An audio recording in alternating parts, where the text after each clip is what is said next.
we'll now get started on the basic syntax of PHP. So to run PHP, you need to create a file that has the .php extension.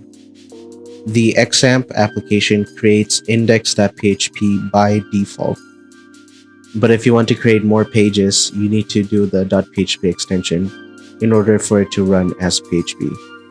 Now inside, we have this special tag right here, the question mark PHP, question mark, closing tag right here. Inside this tag is where we run our PHP code. Now the difference between the PHP code and running something like JavaScript is that with JavaScript, when a user accesses an HTML page with JavaScript in it, the computer will read the page and then run the code on the customer side or the client side. That's why JavaScript is called a client-side application, while PHP is a server-side application, meaning that when a customer accesses a PHP page, all the code inside the PHP is actually run on the server, and the output is printed to an HTML file, and that HTML file is what is sent to the user. So if I inspect this element right here, none of this question mark PHP, none of this appears. This is an HTML file created by the server, by the PHP in the server. So none of the code inside the PHP is accessible by the client. If you remember in JavaScript, you can edit JavaScript inside the editor right here, which can lead to problems because anyone can just edit the JavaScript code and change it however they want. But because PHP cannot be accessed by the client, it's much more safe and secure, and it runs on the server and not on the client. Meaning that in JavaScript, you can save files and cookies on the client side, while with PHP, all that is saved on the server side. So when you save a file on this in PHP, it's saved to the server, not to the client's computer. So that's the basics of why PHP is useful compared to just using JavaScript. Now then, first thing you should know is the first syntax is the echo. So echo is basically the same thing as print in JavaScript, where echo space and then you put a string, and then that string will be printed as HTML and given to the user. So right here we do echo hello world, and hello world appears right here. Inside you can also create HTML code, or you can also do JavaScript code if you want to. So I can do p style is equal to color red /p, and now we have the red text. So whatever code you want, HTML, CSS, JavaScript, that will all be run inside the echo.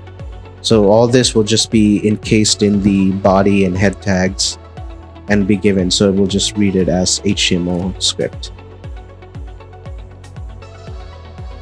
Now the next thing is variables. So variables you define with the dollar symbol. So you dollar and then you type in the name of the variable. So it's a color is equal to, we can say red, and now instead of color we can do the single quotations, so that now this is one string and this is a second string, and then we do a dot. We're in JavaScript, we did something similar where we do the plus, so plus variable name plus, but in PHP you use a dot. So dot color dot.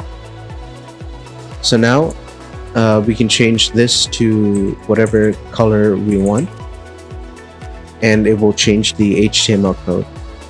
So just like with JavaScript, you can programmatically change the color. Now next is comments. So just like with JavaScript, you can write comments inside PHP. There are two ways to write comments. First is a double /. This is a comment, There's also a second way, which is using the hashtag or pound. This is also a comment. And then you can also do multi-line comments using /*. And then right here, we can write, this is a comment with multiple lines. And then we end it with a */. So if you're writing advanced code and you need to make comments, or you need to comment out a piece of code for testing purposes, then you can use the // hashtag and /*. Now the thing with variables is that, or not just variables, the thing with PHP in general is that it is not case sensitive. Meaning if I take, the echo command and capitalize the H, nothing changes. But this does not apply to variable declaration. So if I have color in lowercase and accidentally write color in capital case, we're given a warning because the capital C color is not a variable. So while the keywords are not case sensitive, variables are. So in general, just like don't make capitalization mistakes.